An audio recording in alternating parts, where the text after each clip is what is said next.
ታገስ ዋጋ አለው ሲባል እውነት ነው። ለካ ገባችሁ? የሰው ልጅ ከታገሰ ትዕግስት ተሰጠው ሁሉም ነገር በጊዜው ይሆናል። ገባችሁ? የሰው ልጅ ስለቸኮለ ስለሮጠ አይደለም። በቃ ታግሳችሁ ያችን ጊዜ ከጠበቃችሁ የልባችሁ መሻት ይፈጸምላችኋል ማለት ነው። አያችሁ አይደለም? እኔ አሁን የእውነት ለመናገር እንደው እውነት እኔ እንጃ ለእኔ ህልም ነው የመሰለኝ። ዛሬ ሄሉና ናቲ በዚህ መልክ መጥተዋል። እኔ ሲመስለኝ ቀለበት ወይም ደግሞ አይዶን ነው ብቻ ደስ ይላል። ድባቡ በጣም ነው የሚያምረው። እንደዚህ መንፈሳችሁን የሚያድስላችሁ በቃ የሚያፈቅራችሁ ወንድ ሲሆን እንዴት አባቱ ደስ ይላል መሰላችሁ። በቃ የሚወዳችሁ የሚያፈቅራችሁ በቃ እንደዚህ ደስ የሚያሰኛችሁ የፍቅር ጓደኛ ሲኖራችሁ በቃ ሁሉንም ነገር ትረሱታላችሁ። የምሬ እኮ ነው የምላችሁ። ሰላም እንዴት ናችሁ? ደህና ናችሁ ወይ? አቢ ነኝ። ለዚህ ቤት አዲስ ከሆናችሁ ቤተሰብ ሁኑ። አብራችሁ ላላችሁ አመሰግናለሁ። ቻናሌ ምን እንደሆነ አላቅም። ኮፒ ሊንክ አድርጉልኝ ብያችሁ ነበር፣ አላረጋችሁኝም መሰል እምቢ ብለዋል ማለት ነው። ቪዲዮ የማንም ጋር እየደረሰ አይደለም እና ዛሬም እስኪ ዝም ከምል እስኪ እንሄሉን ሳያቸውማ ሀሳብ የለም ለመስጠት ያክል ብቅ ብያለሁኝ። አንዳንዴ መታገስ ዋጋ አለው የሚባለው ነገር እውነት ነው። ሁላችንም ከእናታችን ሆድ ስንፈጠር የሁላችንም የእድል ፋንታ አለ። እውነት ለመናገር ያንዱ ቶሎ ብሎ ይሆንለታል፣ ያንዱ ደግሞ በጣም ይዘገያል። ዘግይቶ ግን ደግሞ ይሆናል እና መታገስ ዋጋ አለው። ተስፋ ያልቆረጠች አበባ ታብባለች ይባላል። ታፈራለች ነው ታብባለች። እውነት ነው።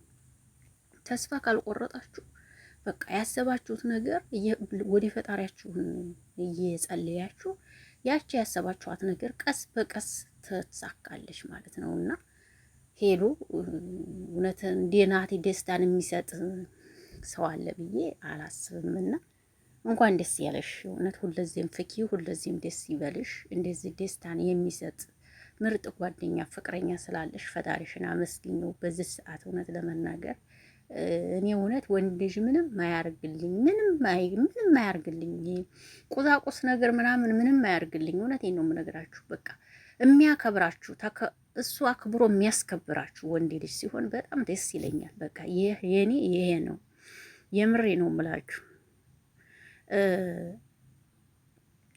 የምሬ ነው የምላችሁ። በቃ ከብሮ የሚያስከብራችሁ በቃ ወንድ ሲሆን እንዴት ደስ ይላል። ምንም አያርግልኝ ነገርኳችሁ። ምንም የቁሳቁስ ነገር ምንም አይደለም። ሴት ልጅ ብዙም አይደለም አንዳንድ እህቶች አንዳንድ ሰዎች በስተቀር ሴት ልጅ ቁሳቁስ ሳይሆን በቃ የሚያስከብራት የሚያከብራት አክብሮ ሌላንም ሰው የሚያስከብራት ሲሆን ሴት ልጅ በጣም ደስ ይላል። ገባችሁ አይደለም? እና አሁንም ናቲ ለሄሉ ያለው ቦታ እኔ ምን ልበላችሁ እውነት ለመናገር አይዶን ነው። እኔ ብቻ ደስ ብሎኛል። ሄሉዬ እውነት የምትጸልዩ ቸሩ መድኃኔዓለም አባቴ ተጎንሽ ሆኖ አግዞሻል ነው የምለው። መጨረሻሽን ያሳምርልሽ። እሷን ታውቃላችሁ። ቸሩ መድኃኔዓለምን በጣም ነው የምትወደው።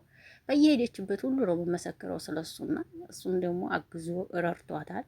ስለቷ ሰምሮላታል። አሁን ደግሞ ፈጣሪ መጨረሻዋን አሳምሮ ናቲዬ ጋር ተጋብተው የልጅ እናትና አባት ሆነው እንዲናያቸው ምኞቴ ነው። እውነት ለመናገር እንግዲህ ለምንወደው ለምናከብረው ሰው ምኞታችን እንደዚህ መግለጽ አሪፍ ነው ብዬ ነው የማስበውና ናቲ ሄሉን ለማስደሰት የሚያደርገው ነገር የለም። እውነት አንተ ትለያለህ ማርያምን።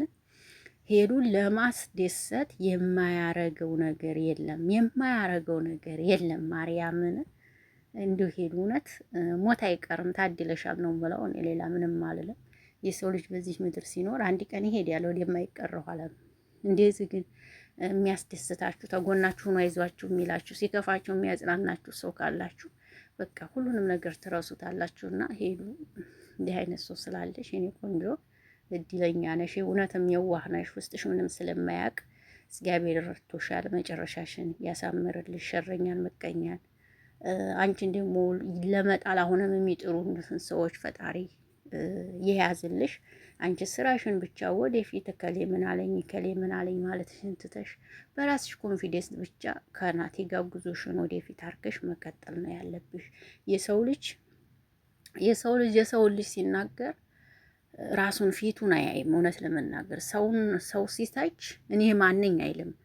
ለሚጽፈው ኮሜንት እንኳ ለከት የሌለው ህዝብ አለ ማለት ነው። መጀመሪያ ሰውን ልንተች ወይም ደግሞ ልንሰዲብ ስንፈልግ መጀመሪያ የራሳችንን ፊት ማየት አለብን። እኛ ማንን እኛ ማን ሆነን ነው ሰውን የምንሰዲበው ብለን ራሳችንን ቆም ብለን ለማየት ብንሞክር ጥሩ ነው ብዬ አስባለሁ። ራሳችሁን ሳታዩ ሰው ጋር ለመተቸት ሰው ይችናት እያላችሁ ለመተቸት ባትሮጡ ጥሩ ነው።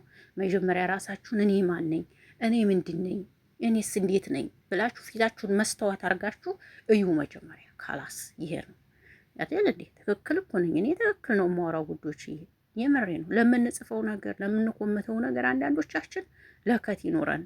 እውነቴን ነው።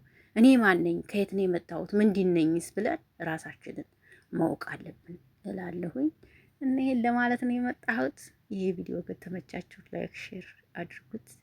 እወዳችኋለሁ፣ አከብራችኋለሁ። ቪዲዮ ሲለቀቅ ደግሞ አብረን ፈታ ዘና እንደምንል ተስፋ አረጋለሁ። መልካም ቆይታ ይሁንላችሁ። አብሬያችሁ የነበርኩት አቢ ነበርኩ። ባይ ባይ። አመሰግናለሁ።